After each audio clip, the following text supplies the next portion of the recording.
Alright guys, in this video I'm going to be building a fold down workstation. Now this can be used for anything really, but I'm going to be putting on the X-Carve that Inventables very kindly sent me. So let's get to it. Almost all my projects start with a trip to B&Q.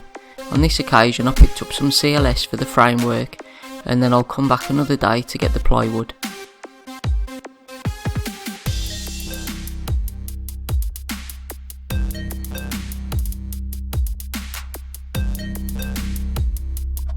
I created a cutting list for the CLS sections, and they'll be available on my Facebook page. There'll be a link in the description if you're interested. It went really quickly with a chop saw, there was no need for any rip cuts.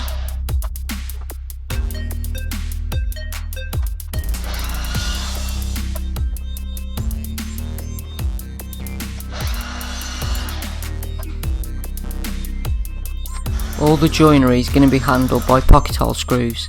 They're really strong and it makes it really quick and easy to put it all together. The drilling did take a while though.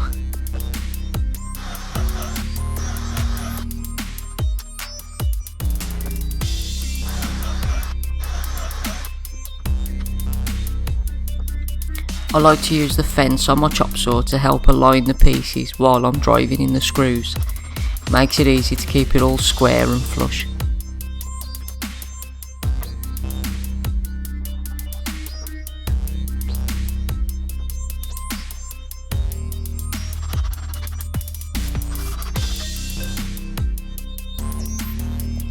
The two frames are going to be joined together with pocket hole screws as well, but those will just be drove straight through the face and no need to drill using the guide. And then those are just joined together with these cross stretchers, just to give the overall size that I need to fit the X-Carve inside. I've got the table put together, which I'll show you in a second, and that's going to be joined at a pivot point using these coach bolts.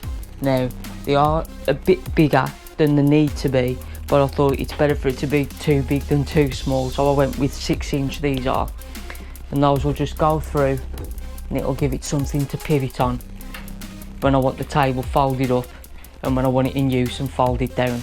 Now this is the construction of the table, really basic again. There's just one centre support. It's really rigid as it is. The pocket hole screws really make it strong and they keep it all nice and square and sturdy. So obviously I've got to drill the holes, mount these bolts through to give it a pivot point. I've also got to mount a couple of legs on that'll fold out towards the front just to support the rest of the weight, and then it needs to be clad. I'm still undecided yet what sheet material I'm going to use, but it's definitely going to be 18mm ply for some shelves and for the tabletop, and then just to cover the outside I can get away with some thinner material. So let's get to work drilling those holes for the pivot points. I went back to B&Q and I got them to cut the plywood for me. It made it a lot easier and it actually fit in the car as well.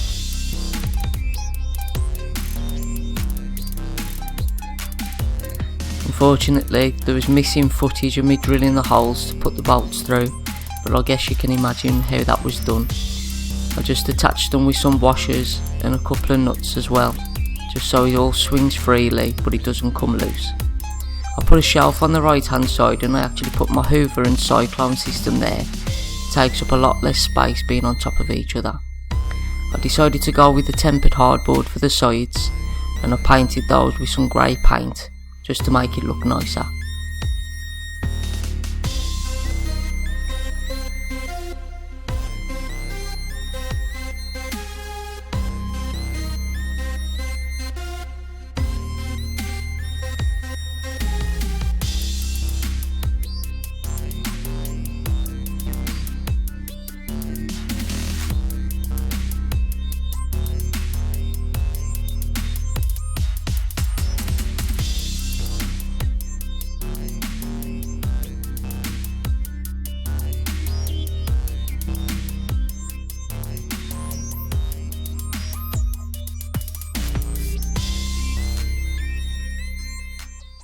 So that's it then guys. I'm going to have to leave it here because I've ordered a blind to actually cover up this opening. I was originally thinking of using some doors, but I think a nice roller blind, it'll look better and it'll take up a lot less space as well, but that's going to take another couple of weeks to actually get here.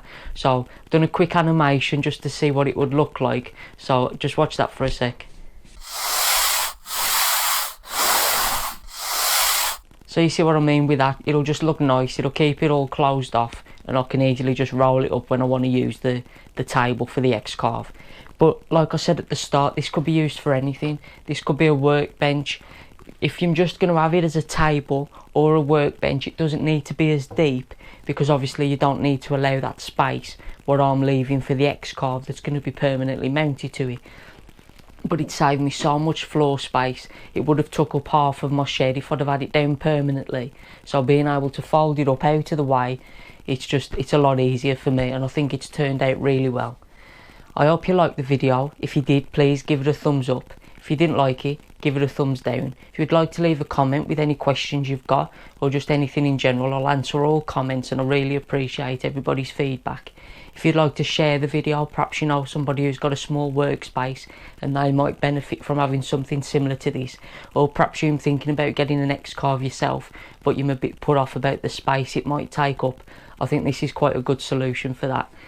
If you're not subscribed, please do so. My next video is going to actually be a time lapse of me putting the X-Carve together.